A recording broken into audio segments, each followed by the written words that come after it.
Okay, so stretch and fold, really simple, not hard at all, and super fun. This bread is so rewarding and so delicious. But I have a bonus for you.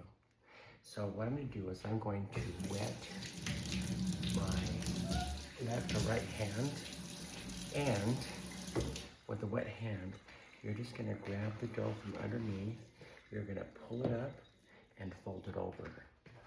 Pull it up, fold it over. And you do this on all four sides, giving some tension to the bread and creating the gluten, which will allow the bread to become stronger and rise naturally because there's no yeast. This is a really healthy bread. It's one of the best gut health breads you can buy. And make at home is way better.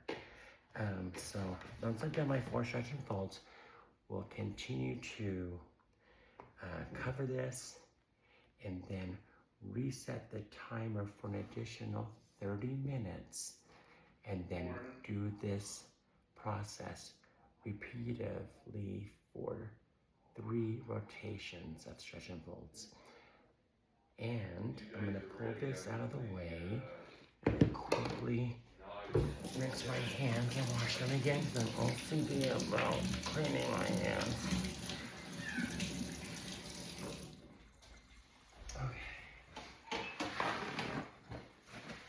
Okay, a clear bed of nails is a clean bed of nails. Okay, this is my bonus. This is my true addiction. Soft sourdough sandwich bread. It is so delicious. Now, starting in a bowl, I have 65 grams of sourdough starch. Very minimal. To that, I'm going to add, okay, let's see, I'm going to add salt. Let me get my scale out again. We're measuring again in grams. And let's see, I'm going to do 9 grams of salt. Okay, so let's do that.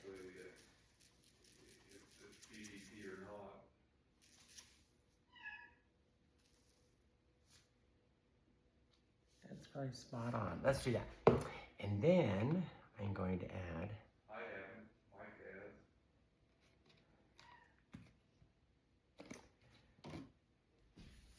56 grams of sugar, which seems like a lot, but the bread is tasty and doesn't have a sweet taste to it. So 56 grams, I'm going to zero out. I'm going to add the 56 grams.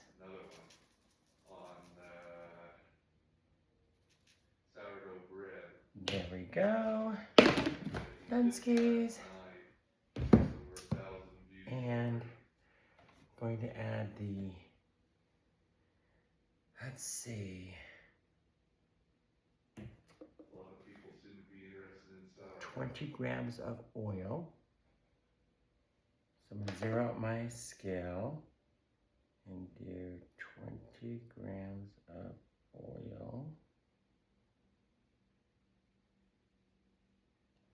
There we go. And I know I'm missing one thing, so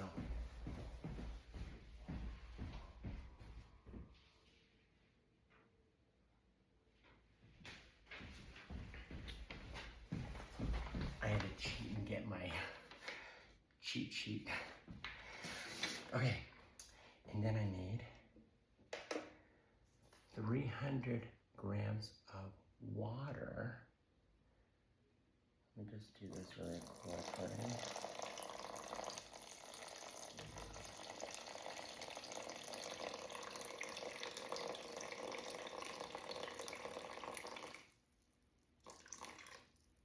There we go. And using your Danish dough whisk, we're going to go ahead and remove this, and we're going to whisk this and make it more creamy.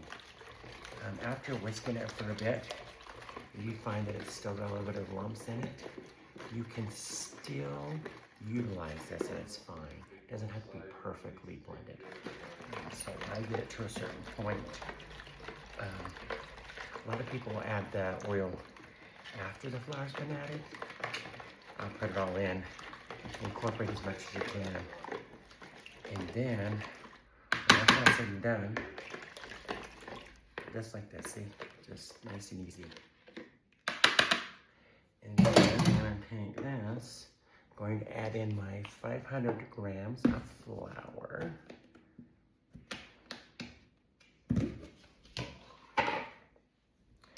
Zero out my scale.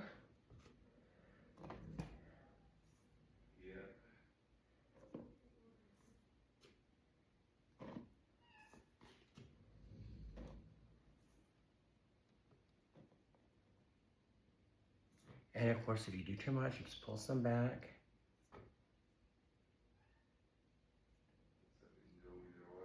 Let's do that. Perfect. Not bad at all. That's it. That's the soft sourdough sandwich bread. We'll give this a quick mix. And get this in like this. Get it to mix and incorporate all the flavorings. This Danish dough whisk has been kind of, I don't know, not the best whisk. Once you get to this point, it's better to use your hands and go ahead and get a little dirty just so you can really incorporate the bread and make it feel, so you can see that it feels good, it doesn't feel dry, should be spot on. It's real easy. I use the dough to clean the sides of the bowl. And with it having the oil in it, it's less sticky like sourdough bread. And it's more like a regular standard loaf. See how clean the bowl is? It's simple. Now this will follow the same 3 stretch and folds. And then we'll put this in its pan, in a buttered bread pan, and we'll let it sit for about 6 hours and then bake it. More to come.